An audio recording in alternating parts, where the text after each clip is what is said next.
If you have a smelly sink in your kitchen, especially in your kitchen, I'm going to show you how my plumber resolved that issue and I no longer have that problem.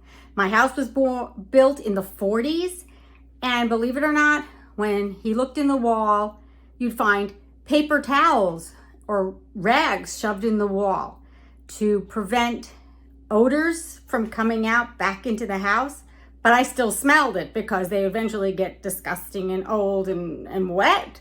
But my plumber had the answer, and I'm going to show you that it did require him to install it. He did have to cut out some of the wall underneath my kitchen sink, but I don't care because I do not have an odor under my sink anymore because of this.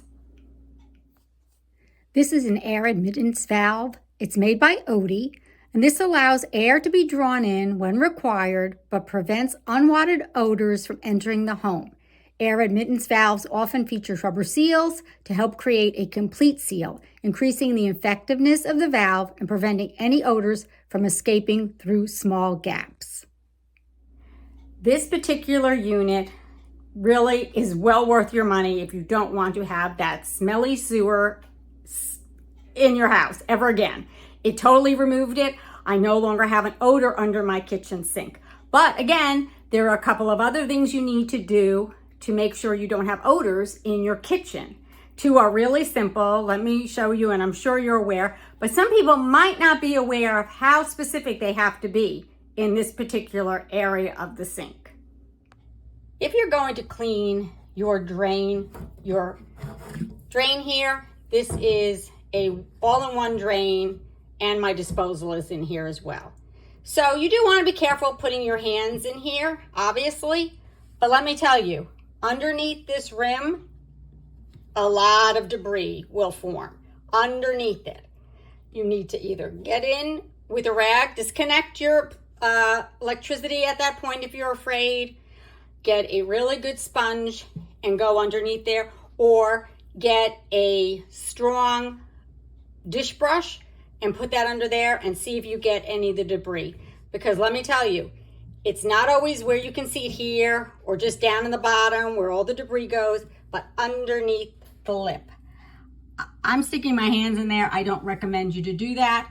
And also, this gets dirty. People don't clean this. You have to clean underneath the gasket all around. So those are two ways that you can eliminate any kind of disgusting smells in your kitchen. The easiest way is make sure you also have one of the moisture eliminators underneath your sink, because no matter how much you think you don't have humidity in your house, the area under your sink does accumulate humidity. And if you have a double wide sink like I do, you might want to use two of them, but they actually do help keep everything nice and dry. If you look below here, you'll see that white attachment that I'm showing you. Well, there's a little vent out through there that allows airflow, and it's made by Oatey, and you can get it at your local hardware store. This is how much of the wall was taken out in the back of my sink. So it's pretty wide. They do make a cover that if you want, you can get this cover, and it has some clips on it if you want to make it look pretty. We put one back there. We don't adhere it, but we do use it just to keep it from looking so disastrous. But nobody looks under here, so why should you care? So if it's easier for you to access and your plumber to access in the future, just buy one of these little covers. They look like that. You can cut the piece of sheetrock in the back of your sink so it fits just perfectly in place. But we decided not to go that route and do any more further cutting, so we're leaving it just suspended on the back.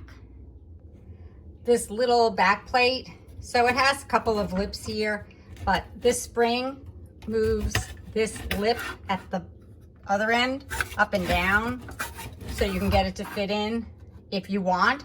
Mine won't fit in because of the way the pipe configuration is going to be. I would still have the empty spot under here anyway. So we just use it for the top part, just so it just isn't as exposed as it would be left like this. And this is what it looks like when it's just suspended against the wall. As I said, I'd have to cut out a lot more sheetrock to make it fit perfectly, but I would still have that opening at the bottom here, so it's not that big of a deal. We just leave it like that. Unfortunately, I had some bad experiences with plumbers, and I asked them about the problem. Either they just didn't want to be bothered fixing it. They generally charge a lot of money to go under a sink and change a faucet, so I'm sure they did not want to cut into the wall and take out the piece of pipe that they need to use to install this Oatey air duct, but it was necessary. And the one plumber I used, he was fantastic after finding 2 or 3 that were just miserable. So don't let a plumber tell you there's nothing you can do about it. Get an honest and fair price for it. The part is only like $20, $25 on the high end. So it's not an expensive part. It just takes a little bit of doing. Again, plumbers aren't necessarily going to be the neatest people when they cut out the wall behind there. So just take that as it goes. I just bought one of those little white plastic doors basically that cover the hole as best as it can. But now it's ease of access in case anything goes wrong, we need to get in there again. So if you like this video, give a like, a share, a thumbs up, and subscribe. I'll see you next time on Big City Girl, Small City Living. Bye.